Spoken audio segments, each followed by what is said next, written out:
ओम शांति। आज हम प्यारे बाबा की 27 सितंबर 1971 की मुरली चर्चा करेंगे। मुरली का टाइटल है स्नेह की शक्ति द्वारा सत्यता की प्रत्यक्षता। इस मुरली में बाबा हमको हमारे स्व पुरुषार्थ के साथ साथ सेवा की जिम्मेवारी को वे अंडरलाइन कराए हैं और साथ साथ जब हम किसी को ईश्वरीय ज्ञान देते हैं, सत्य को सिद्ध कर समझाते हैं, उसी समय हमको कैसे सेवा करनी चाहिए, सत्यता के साथ साथ स्नेह की शक्ति भी कैसे रहनी चाहिए, जिसको बाबा कहते हैं सभ्यता भी रहना चाहिए। मतलब उसको हम उस कड़वे सत्य को सिद्ध कर बतला भी देंगे और उसको कड़वापन का भी महसूस नहीं होगा। इसके बारे में बाबा विशेष अंडरलाइन कराए हैं, समझाए हैं। तो मुरली के शुरू में बाबा कहे, बच्चे इस समय सभी की स्मृति में व नयनों में क्या है? किसने बोला? एक बाप है। फिर बाबा बोले, सिर्फ घर जाना है यही याद रहता है क्या? सर्विस करने बगैर कैसे घर जाएंगे? वर्षा भी अपने लिए तो याद रहा, लेकिन दूसरों को भी वर्षा दिलाना यह याद रहना है। फिर बाबा ने पूछे, हर कदम में स्मृति में बाप की याद और साथ साथ सर्विस यह है या सिर्फ याद रहती है? इसलिए बाबा की इंपोर्टेंट लाइन कहे, चलते फिरते कर्म करते अगर यह स्मृति में रहेगा कि हम हर समय ईश्वरीय सेवा के अर्थ निमित्त है, स्थूल कार्य करते भी ईश्वरीय सेवा के निमित्त है, यह स्मृति रहने से सदैव निमित्त समझने से कोई भी ऐसा कर्म नहीं होगा जिससे डिसर्विस हो। बहुत इंपॉर्टेंट पॉइंट बाबा। भले हम स्थूल कार्य कर रहे हैं, लेकिन हम क्या समझेंगे? We are on godly service. अगर इसी स्मृति को भूल जाती है तो हमारा समय व कर्म साधारण रीति से चला जाता है। बाबा के जैसे कोई विशेष सेवा करते हैं तो उसी समय हमारा कितना अटेंशन रहता है ना, कितना स्थिति कितना अच्छी रहती है। बाबा कहते हैं ऐसे सदा समझो स्थूल कार्य करते हुए भी कि इसी समय मनसा द्वारा विश्व को परिवर्तन करने की मैं सेवा में उपस्थित हूं। तो फिर क्या स्थिति रहेगी? बाबा पूछे, अटेंशन रहता है, चेकिंग रहती है। इसी प्रकार अगर सदा अपने को विश्व की स्टेज पर विश्व कल्याण की सेवा अर्थ समझते हो तो फिर साधारण स्थिति व साधारण चलन व अलबेलापन रहेगा। अगर हम ऊंची स्टेज पर स्वयं को अनुभव करेंगे, ये नहीं रह सकता है। फिर बाबा हमारा सेंस ऑफ रेस्पॉन्सिबिलिटी को और टाइम के ऊपर अटेंशन खिंचवाए, कह रहे हैं कि बच्चे, जब दुनिया में भी किसी के ऊपर बहुत बड़ी जिम्मेवारी होती है तो एक एक सेकंड वो कितना अपना समय को अपना अमूल्य समझते हैं।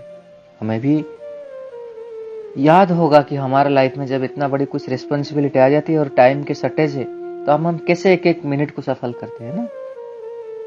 तो बाबा कहे, सभी से बड़ी जिम्मेवारी तो आपके ऊपर है। सारे विश्व का कल्याण, जड़ चैतन्य दोनों को परिवर्तन होना करना है, तो कितनी बड़ी जिम्मेवारी है। इसलिए हर समय यही स्मृति रहे कि बाप ने इस समय मुझे कौन सी ड्यूटी दिए हैं। एक आंख में बाप का स्नेह और दूसरे आंख में बाप द्वारा मिला हुआ कर्तव्य अर्थात सेवा। इंपॉर्टेंट पॉइंट है, दोनों का बैलेंस, एक में बाप की याद और स्नेह और दूसरी सेवा, बाप से द्वारा मिली हुई कर्तव्य। तो स्नेह और सेवा दोनों साथ साथ चाहिए। वाकई स्नेही तो प्रिय है, लेकिन सर्विसेबल ज्ञानी भी तो आत्मा अति प्रिय है। स्थिति जब दोनों की साथ साथ, बाबा कहे कि सिर्फ स्नेह नहीं चाहिए, स्नेह के साथ साथ क्या चाहिए?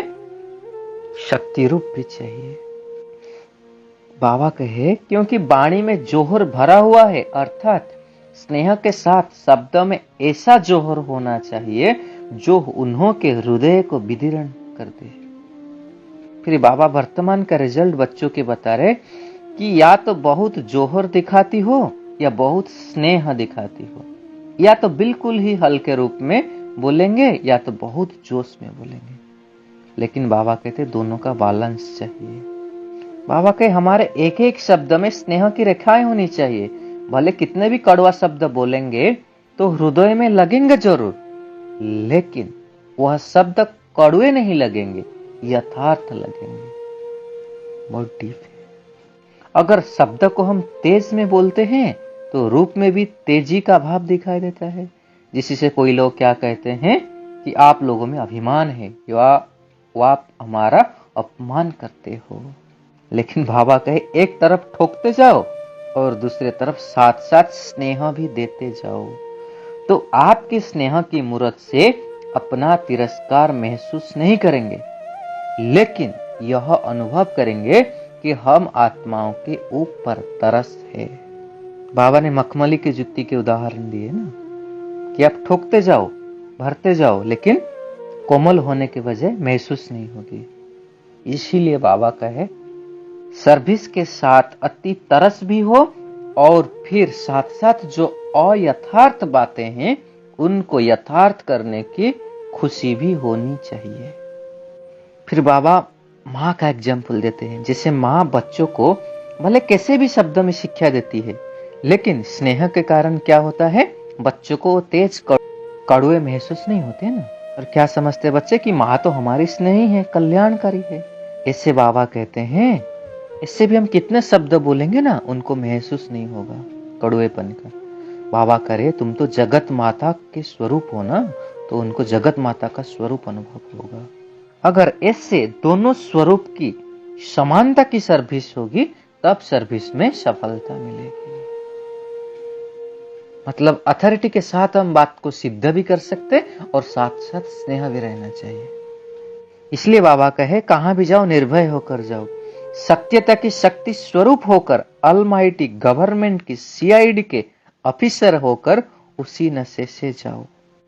इस नशे से बोलो और नशे से देखो। सत्य को तो प्रसिद्ध करना है, छिपाना नहीं है, लेकिन दोनों रूपों की समानता चाहिए। फिर बाबा ने और एक इंपॉर्टेंट बात के ऊपर अंडरलाइन कराए। बाबा करे जब किसी को देखते हो व सुनते हो, क्योंकि आजकल दुनिया में ऐसे बहुत सारे आत्माएं हैं ना जो बहुत जलवा दिखाते हैं, तो बाबा कहते किस भाव से देखते सुनते हो? तरस की भावना रहती है या उनसे कुछ सीखने और कॉपी करने के लक्ष्य रहता है? आजकल की जो भी अलफ काल का सुख भोगने वाली आत्माएं प्रकृति दासी के शो में दिखाई देती है ना, उन्हों की शो को देखकर स्थिति क्या रहती है? यह आत्माएं इस तरीके व इस रीति रसम में प्रकृति दासी के रूप में स्टेज पर प्रख्यात हुई है। इसीलिए हमें भी ऐसा करना चाहिए व हमें भी इन्हों के प्रमाण अपने में परिवर्तन करना चाहिए। यह संकल्प भी अगर आया तो उनको क्या कहेंगे? क्या दाता के बच्चे भिखारियों को कॉपी करते हैं? वो डीप पॉइंट है, क्योंकि हमें भी क्या करते हैं, ऐसे उनके जैसा बनने की कोशिश करते, उनको कॉपी करते हैं। बाबा कहे आपके आगे कितने भी पंप शो में आने वाले आत्माएं हो, लेकिन होवनहार प्रत्यक्ष रूप के भिखारी है। बाबा कह रहे वर्तमान समय के लिए वाले वो अपना जलवा दिखा रहे, लेकिन आपके आगे क्या है, तो आप उन्हें कैसे कॉपी कर सकते हो? बाबा कहे वो आपसे अंजलि लेने वाले हैं, और अंजलि लेने वाले को देखकर सागर के बच्चे प्रभावित होना, ये कहां तक शोभा देता है? बाबा के ये तो थोड़े समय में ही आप लोगों की चरण में झुकने के लिए तड़पेंगे अभी। इसीलिए स्नेह के साथ सर्विस का जोश भी होना चाहिए। फिर बाबा आदि स्थापना के समय को याद दिला के कह रहे हैं, शुरू में स्नेह भी था तो जोश भी था, निर्भय भी थे तो वातावरण व वायुमंडल के आधार से परे थे। इसीलिए एक रस सर्विस का उमंग और जोश था। अब भी वायुमंडल वातावरण देख कहां कहां अपनी रूपरेखा बदल देते हो। इसीलिए सफलता कब कैसे दिखाई देती है। फिर बाबा कहे जबकि कलयुग अंत की आत्माएं अपनी सत्यता को प्रसिद्ध करने में निर्भय होकर स्टेज पर आती हैं तो पुरुषोत्तम संगम युगी श्रेष्ठ आत्माएं अपने को सत्य प्रसिद्ध करने में वायुमंडल प्रमाण रूप रेखा क्यों बनाती है? आप तो मास्टर रचयिता हो ना, वो सभी तो रचना है ना, तो रचना को मास्टर रचयिता कैसे देखेंगे? जब मास्टर रचता के रूप में स्थित होकर देखेंगे तो फिर यह सभी आपको कैसे दिखाई देगा? कौन सा खेल? तो बाबा ने एक सुंदर दृश्य बताया है कि जैसे बारिश पड़ती है ना, तो बारिश के बाद क्या होता है, जो मेंढक होते हैं ना, वो थोड़े से पानी में ऐसे महसूस करते हैं कि जैसे तो हम सागर में हैं, ट्रांग ट्रांग करके नाचते रहते हैं ना। बाबा कह रहे हैं ऐसे ही वह है अल्पकाल के सुख का पानी। तो यह मेंढक की ट्रांग ट्रांग करने और नाचने कूदने का दृश्य दिखाई देगा। ऐसा महसूस करेंगे कि यह अभी अभी अल्पकाल के सुख में फूलते हुए गए कि गए। तो मास्टर रचयिता की स्टेज पर ठहरने से ऐसा दृश्य दिखाई देगा और उसमें कोई सार नहीं दिखाई देगा, बिगर अर्थ बोल दिखाई देंगे। तो बाबा कह रहे हम रचता है ना, तो रचता के मास्टर रचता के स्थिति में स्थित होकर रचना की ऐसे खेल को देखेंगे तो हमको उसका बिग पिक्चर मालूम पड़ेगा एक्चुअली उन लोग वो क्या है। बाबा कहे सत्यता को प्रसिद्ध करने में फलक भी हो और झलक भी हो। ऐसे फलक हो जो महसूस करे कि सत्य के सामने हम सभी के अल्पकाल के यह आडंबर चल नहीं सकेंगे। फिर बाबा एग्जाम्पल बता रहे कि जैसे हम एक ड्रामा दिखाते हैं ना, कि स्टेज पर बहुत सारे विकार होते हैं, फिर फाइनली सिर झुकाते हुए जाते हैं, जिसमें 5 विकार रहते हैं, रावण को दिखाते हैं, फिर अंत में वो शिव बाबा के आगे, शिव शक्तियों के आगे वो सिर झुका के चली जाती। बाबा कह रहे यह ड्रामा अभी प्रैक्टिकल विश्व की स्टेज पर दिखाओ, हद से उसको बेहद के स्टेज पर लाओ, इसी को कहा जाता है सर्विस। इससे सर्विसेबल विजय माला के विशेष मणके बनते हैं। बाबा तो कहे अभी तो यह प्रैक्टिस कर रहे हैं, पहले प्रैक्टिस की जाती है तो छोटे छोटे शिकार किए जाते हैं, फिर होता है शेर का शिकार। लास्ट प्रैक्टिकल पार्ट हूबहू ऐसे देखेंगे जैसे यह छोटा सा ड्रामा। तब क्या होगा, एक तरफ जय जयकार और एक तरफ हाहाकार होगी, दोनों एक ही स्टेज पर होगी। तो ये आज की बाबा की गुह्य समझानी थी। ओम शांति। शुक्रिया।